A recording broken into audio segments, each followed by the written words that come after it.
Another thing which the leader of the apocalyptic literature must be prepared for is the frequent inconsistency of thought to be found there, together with variableness of teaching, often involving contradiction. The reason of this is not to be sought simply in the fact that in Apocalypse, the hand of more than one author is frequently discerned. They had different writers sometimes.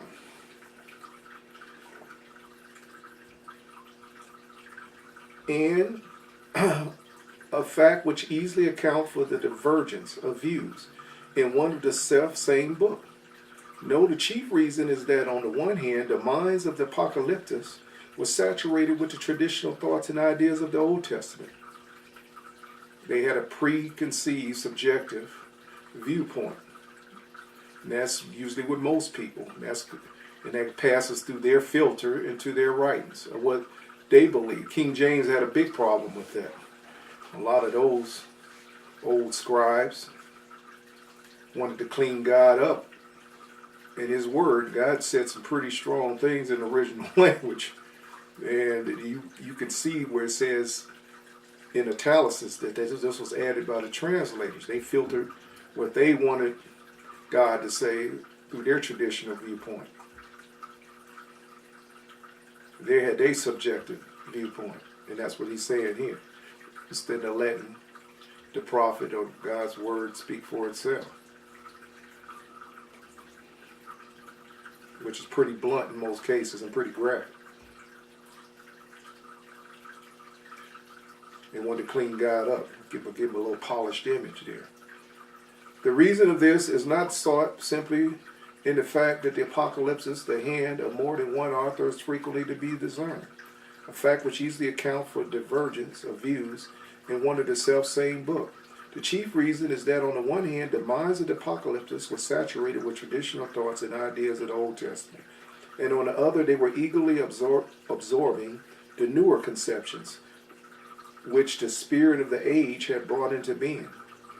This occasion a continual conflict of thought in their minds. The endeavor to harmonize the old and the new would not always succeed, and in consequence there were often resulted a compromise which was illogical and which presented contradictions. Inconsistency of teaching on certain points is therefore not surprising under these circumstances. Again, to realize the significance of much that is found in these apocalypses, one has to reckon with a rigid predestinarianism which was the characteristic of the apocalyptics as a whole. They started with the absolute conviction that the whole course of the world, from beginning to end, both as regards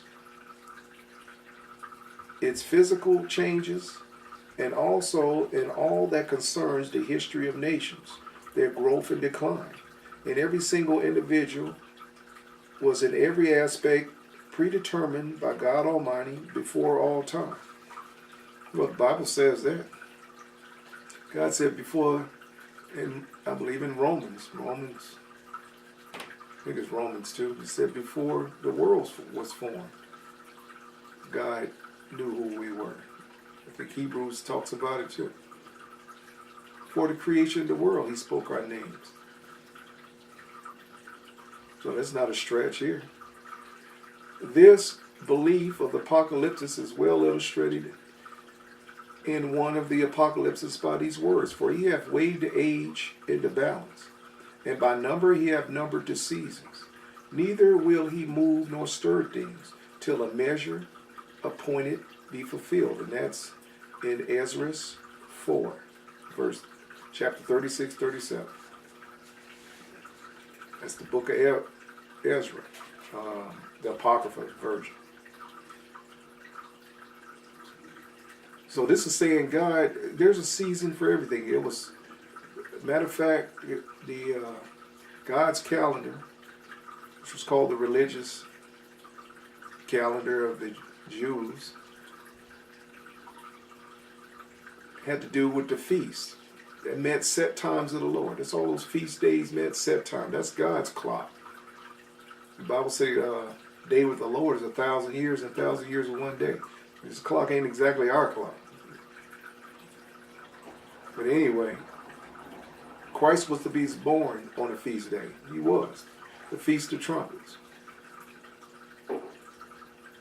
Christ was to be crucified on a feast day. Passover atonement. Christ was to be resurrected on a feast day. Unleavened bread. The Holy Spirit was to be poured out 50 days later on a feast day. 50th, the number of harvest of the church in the upper room with Peter, opening up the church, giving the opening sermon. The Spirit lighted on them with cloven tongues, brought the church into existence. God's a God of order. It's not no throw it spaghetti on the wall and see what stick kind of God he is. He has set times, seasons. You got a set time on the heathen kingdoms. Already taught on. Get that age of the beast. You got a set time, a clock on them too.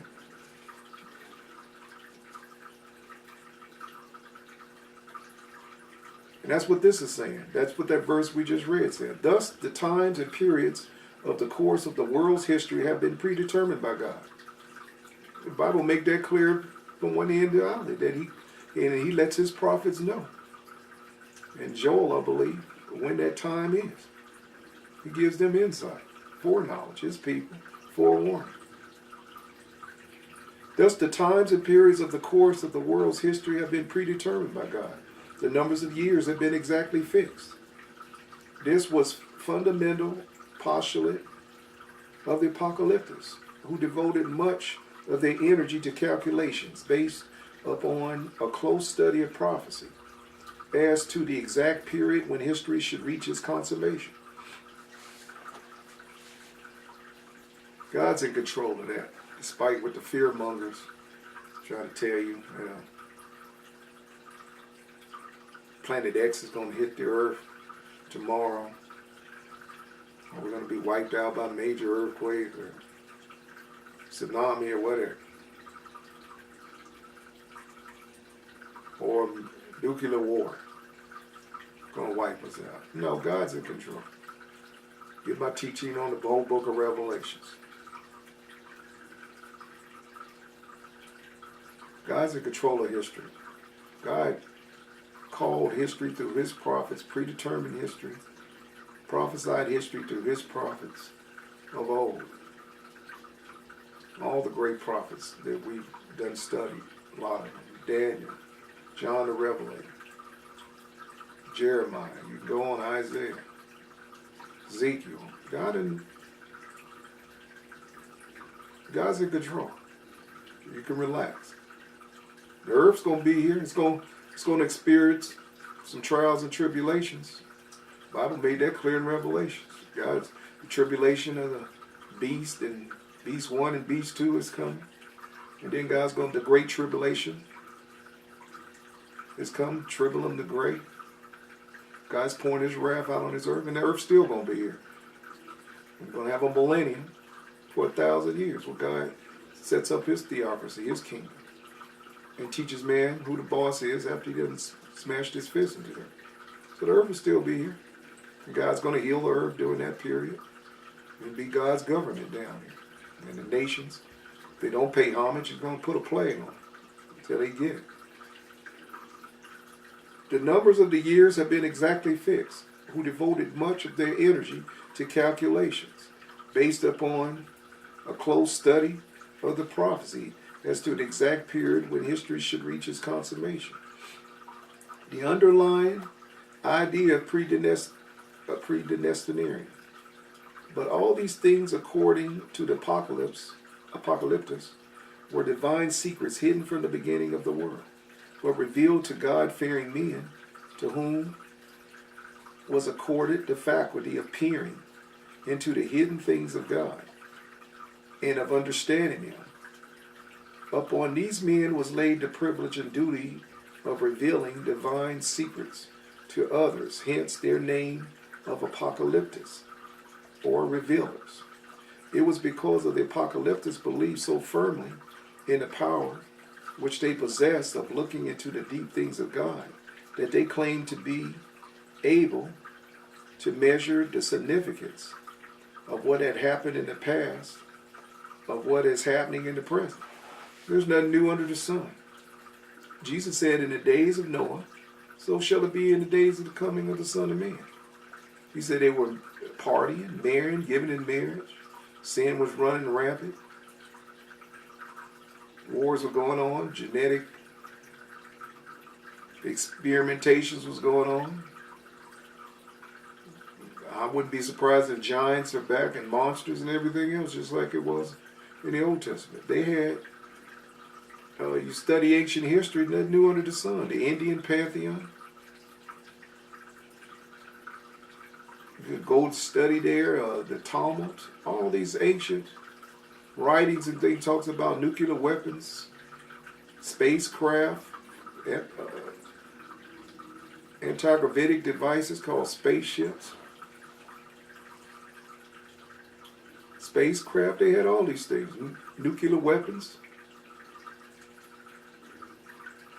Homer, all this. You can read the Odyssey, the Talmud, Egyptian hieroglyphics, Chinese, their record of history around the world. That man at one time was way smarter. He just now catching up to where he was.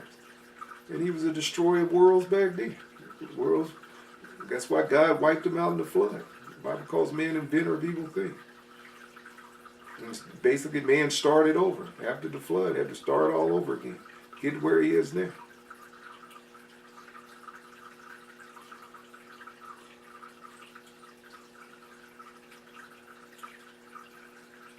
Looking into the deep things of God, that they be claimed to be able to measure the significance of what had happened in the past and what was happening in the present. It's coming full circle. Jesus said, as in the days of Noah, so shall it be in the days of the coming Son of Man. He was referring to technology, everything, evil, everything. Look at the earth burning right now. Islamic terrorists slaughtering Christians by the hundreds of thousands, and other quote-unquote infidels that are non-Christian. The bombings, the terrorist attacks going on even here in the United States. Wars, rumors of wars, Christ said. Storms, raging seas, all the hurricanes increasing in frequency. Signs in the heavens. Meteors, the sun burst.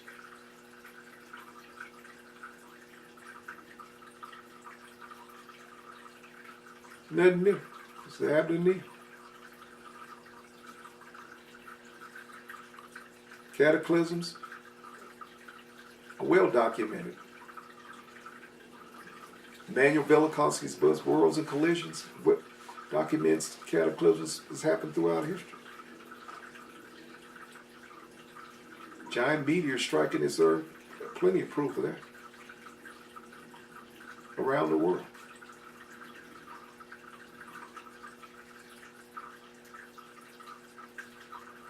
From Arizona to South America.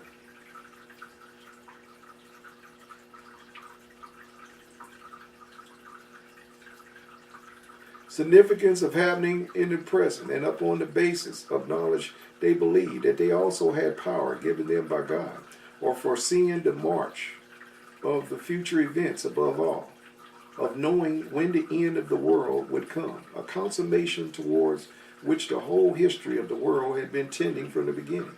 In spite of all the mysticism, sometimes of a rather fantastic kind, and of the frequent supra-mundane version with which the apocalyptic literature abounds. So sometimes you got to wade through some boring passages. The apocalyptists fully realized the need of practical religion. They were upholders of the law, the loyal observance of which they regard as the necessity for all God-fearing men.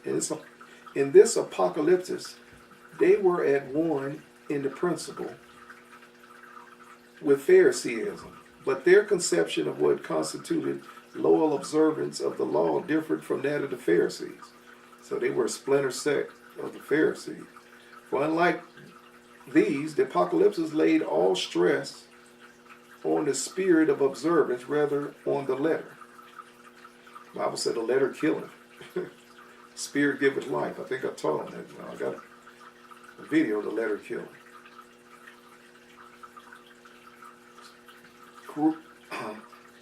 Characteristic of their attitude were the words in Enoch. Verse 5:4.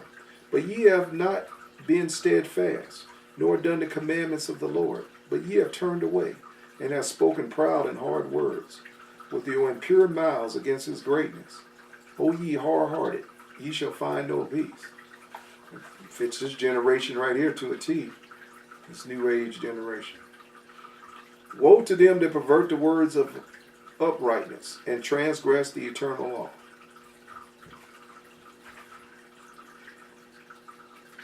We do not find in this literature that insistence on the literal carrying out of the minutest precepts of the law, which was characteristic of Pharisaism. Veneration for the law is wholehearted. It is the real guide of life. Punishment awaits those who ignore its guidance. But the Pharisaic interpretation of the law and its requirements is alien to the spirit of the apocalyptus. As a whole, the apocalyptic literature presents an universalistic attitude very different from the nationalistic narrowness of the Pharisees. Christ rebuked them plenty. He said, you strain into that and swallow a camel. Guys are narrow-minded. I mean, they were Christ's worst critics. Christ rebuked them vehemently, these Pharisees, scribes, and Sadducees. So this bunch here was a little bit more open-minded than them.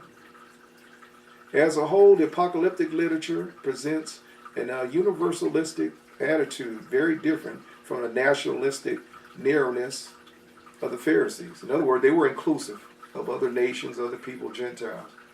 You weren't a Jew, you were a Gentile. This is the way it is. You're pagan and heathen. You weren't a Jew.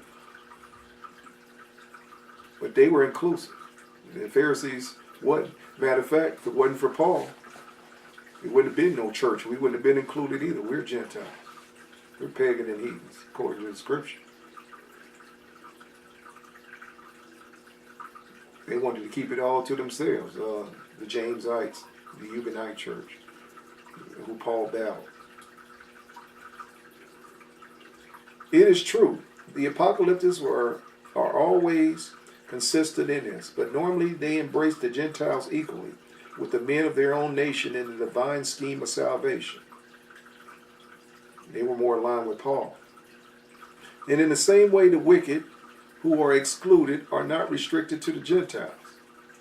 If you're a sinner Jew, you go to hell too. Not restricted to the Gentiles, but the Jews equally. With them shall suffer torment hereafter, according to their deserts. Going to hell. The apocalyptic literature, as distinct from the apocalyptic movement, owing to which it took its rise, began to come into existence about the period of 200 to 150 BC. At any rate, the earliest extant example of literature, the earliest portions of the Book of Enoch belongs to this period. Works of an apocalyptic character continue to be written for about 3 centuries. The second, fourth, the Book of Ezra, one of the most remarkable apocalypses. I might read the apocalyptic version of the Book of Ezra. I think I might read that. It'll be my next. I like that book too. Very interesting. This is what makes me happy. Read it. Just happen to let you in on it. Theirs was one of the most remarkable apocalypses, belonged to the end of the first Christian century, approximately. There are apocalypses of latter date, some of subordinate interest or of much later date. But the real period of the apocalyptic literature is from 200 BC to about 100 AD. There was an explosion. You had parchments, vellum leaves, and everything else in jars. It was found in caves, especially the Dead Sea caves, where you got the Dead Sea Scrolls. Its beginning dates there from a time prior to that of the great landmark of the Jewish history, the Maccabean era. Judas Maccabeus led a rebellion. It's the Syrian. The Book of Enoch. Okay, we're going to start there. We're going to start reading. We're going to get into the Book of Enoch. That's enough of that.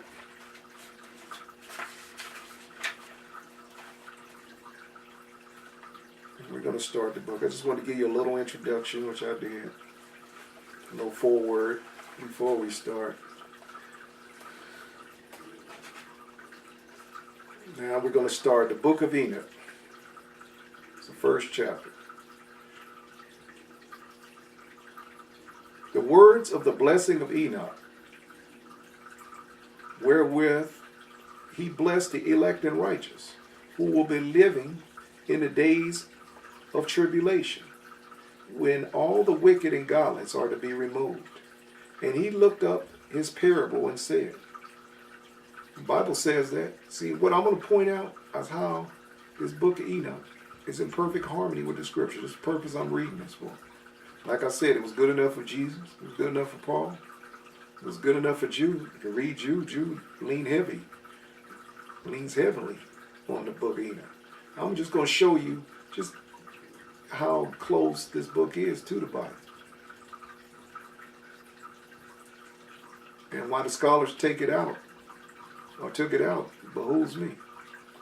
The words of the blessing of Enoch, wherewith he blessed the Enoch and the righteous, who will be living in the days of tribulation, when all the wicked and godless are to be removed.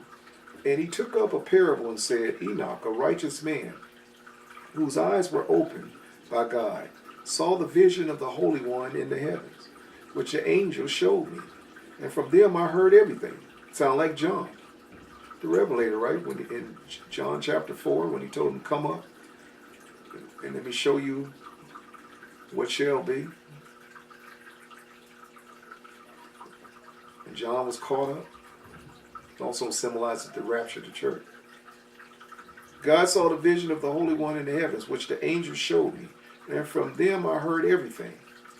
And from them I understood as I saw, but not for this generation, but for a remote one, this one here. He saw this generation. But for a remote one, which is to come, concerning the elect, I said, and took up my parable concerning him. The Holy Great One will come forth from his dwelling, and the eternal God will tread upon the earth, even on Mount Sinai. Enoch saw Mount Sinai as well. God descending on that mountain. The mountain caught fire and quaked. They discovered, thanks to Ron Wyatt, the original Mount Sinai, the real one. You can see the scorched mountain till this day. The God touched down on. And eternal God would tread up on earth, even up on Mount Sinai, and appear from his camp, and appear in the strength of his might from the heaven of heavens. And all shall be smitten with fear, and the watchers shall quake, and great fear and trembling shall seize them unto the ends of the earth, and the high mountains shall be shaken. When God touched down, believe me, the whole world felt it. His foot landed on that mountain.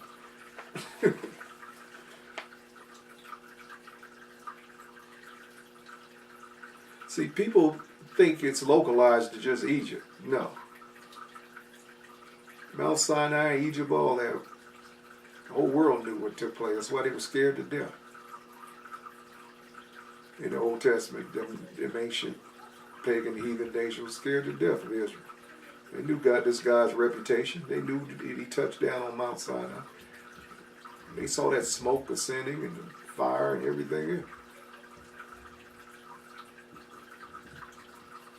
And all shall be smitten with fear, and all the watchers shall quake. And from fear and trembling shall seize them unto the ends of the earth. And the high mountains shall be shaken, and the high hills shall be made low, and shall melt like the wax before the flame. And the earth shall be whole, rent in sunder, and all that is upon the earth shall perish.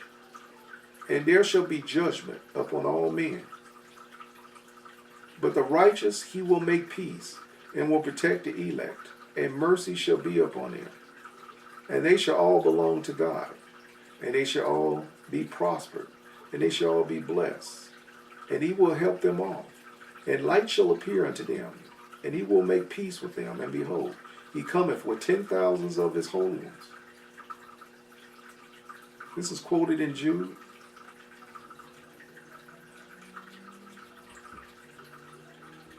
And Christ referred to him coming with his angels to execute. And behold, he cometh with 10,000s of his holy ones to execute judgment upon all, and to destroy all the ungodly, and to convict all flesh of all the works of their ungodliness, which they have ungodly committed, and of all the hard things which the ungodly sinners have spoken against him. Observe ye everything that takes place in the heaven, how they do not change their orbits. This ain't no throw spaghetti on the wall and see what sticks. As far as evolution is concerned, no such animal exists. That dog doesn't hunt. God set this up. This is order. Everything's orderly. That's what this book is pointing out. Ain't no random.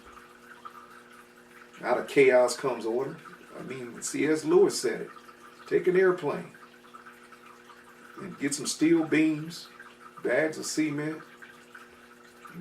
lumber, nails, joints. Throw it out of the airplane and behold a skyscraper. No.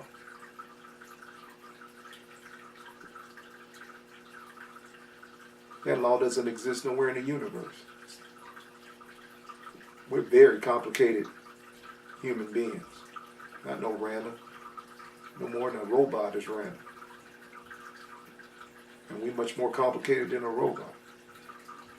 Especially genetically wise with blood and everything else. And these ignorant bonehead scientists, they know that in their heart of hearts. They turn their back on God and the Creator. And trying to elevate themselves as some type of God. In this place. That's all. Observe ye everything that takes place in the heavens, how they do not change their orbits, and the luminaries which are in the heaven, how they all rise and set in order in each season. It's a season everything. The Bible's made that clear in Ecclesiastes. How they all rise and set in order, each in a season, and transgress not their appointed order. Behold ye the earth, and give heed to all things which take place upon it, from first to last, how steadfast they are, how none of the things upon earth change, but all the works of God appear unto you. Behold the summer and the winter, how the whole earth is filled with water, and clouds and dew, and rain upon it. The law of precipitation, how the clouds are formed over the sea. The clouds move over land, release their water on the land. Creates rivers, and rivers flow back into the sea.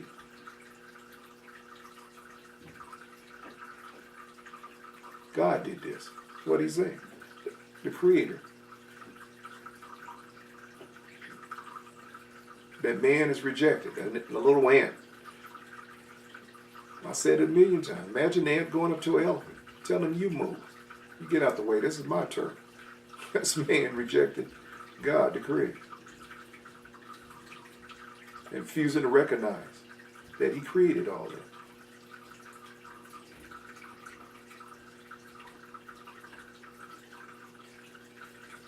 Behold ye the earth, and give heed to all the things which take place upon it, from the first to the last. How steadfast they are, how none of the things upon earth change, but all the works of God appear to you. For thousands of years, the sun's been rising, the sun's been setting. The seasons, all four. Summer, fall, winter, spring, round and round.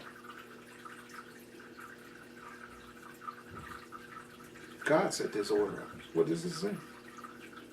Behold, the summer and the winter, how the whole earth is filled with water and clouds and dew and rain lie upon it. Observe and see how in the winter all the trees seem as though they have withered and shed all their leaves, except 14 trees, which do not lose their foliage, but retain the old foliage from 2 to 3 years till a new one comes. And again, observe ye the days of summer, how the sun is above the earth over against it, and ye seek shade. I live in the desert. It can get hot here. You talking Nevada, 110, 118 degrees. You try walking barefoot on that. See how far you get. And again, observe ye the days summer, how the sun above the earth over against it. And ye seek shade and shelter by reason of the heat of the sun. And the earth also burns with glowing heat. And so you cannot tread upon the earth or on a rock by the reason of his heat. You can't even sit on a rock in this desert when it's that hot. There's been cases where they say you can cook eggs on the hood of a car. It's so hot. Observe ye all the trees, cover themselves with green leaves and bear fruit. Wherefore give ye heed and know with regard to all his works, and recognize